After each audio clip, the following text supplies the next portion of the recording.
Well, hello there from Backroads Homestead. My name's Ryan, and in this video we are going to transform these racks into LED growing racks. So we have our LED grow lights, which are still packed away from our last greenhouse adventure in Wisconsin, and we're now going to set them out here beginning, what are we in? Almost February, so we're a little late to the punch, but we're gonna set up, we'll show you how we set up these grow racks and how we are going to do our seeds. So stick around, here we go. All right, so this is the box we have full of LEDs.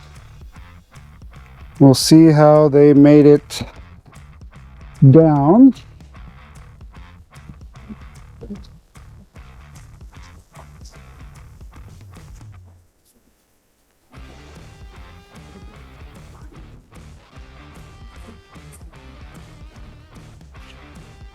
Seems to have made it all right. So basically we have grow lights of every different type. We got the purple lights, we got some of the white shop lights from your big box stores that are full spectrum. And then we have some specialty lights that we got. Most of these can be found on Amazon, and they are typically much more competitively priced. But we wanted to compare and see which was better.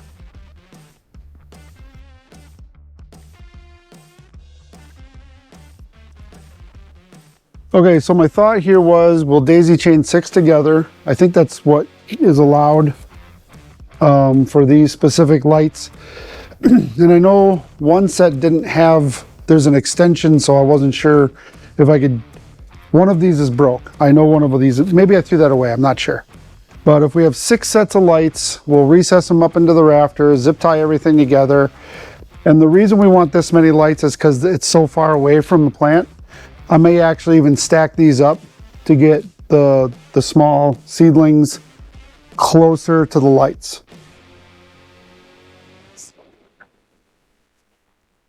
Okay, so one of the types of zip ties that we wanted to mention was the Utilitech. These are really strong, and we try to get the 11 inchers. Don't skimp out and go to like the 8 inches or 6 inches because you're going to be constantly tying things together. The 11 inches may not even be long enough for this application, but minimum 11 inches. Coming from a Jeep guy, I can tell you zip ties should always be in a vehicle. Always.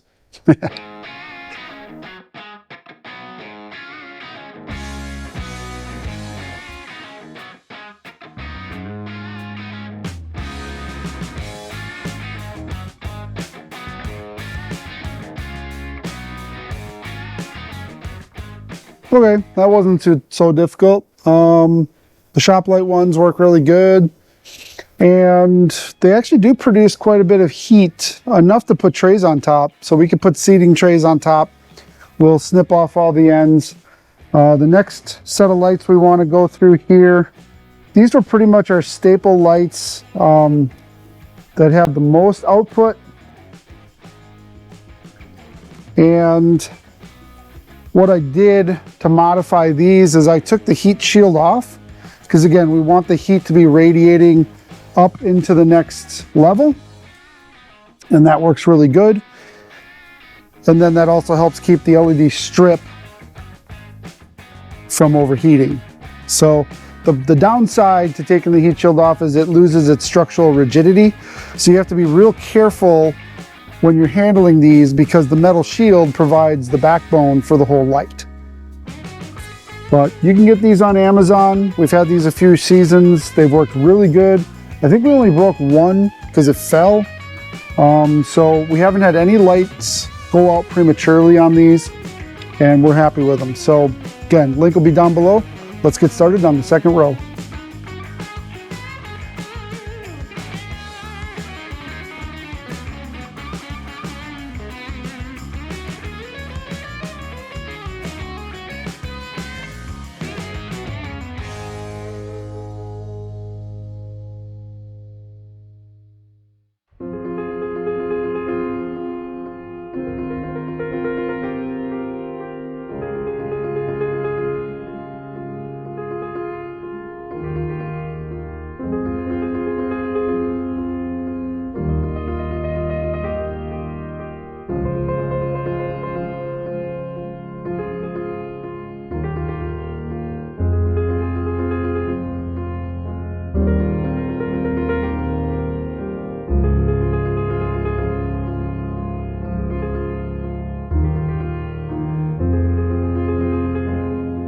Okay, so we have a lot of this stuff wired up now. That took a really long time because there's a lot of wires. There's a lot of different sets of lights that we've accumulated over time, and each one has their benefits and drawbacks.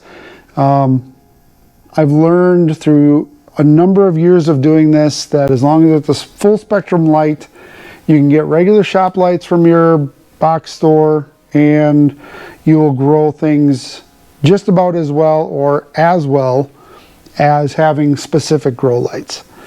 In almost every situation I've come across, I've had the regular box store lights and the grow lights on separate racks in separate areas, and I cannot tell a difference. The growth rate is the same as long as it's full spectrum. So you can save a lot of bucks that way, and you can wire up racks like this very affordably or wire up greenhouses very affordably. So the next video we're going to go through and start putting the seeds on the trays. I want to do a few more adjustments here and clean up all the wiring and get it all on the right circuits and go that route. So if you want to see more of this, if you like what you're seeing here, we really appreciate you subscribing. We really need you to turn on that notification bell, hit like, post a comment. Our channel on YouTube is very, very throttled, and we talked about things that YouTube didn't like when it comes to sustainability, and so we are being punished for it. So if you want to help us break free from that, like, subscribe, share, notification bell, etc. My name is Ryan with Back Roads Homesteading. Thanks for watching. We'll see you out there.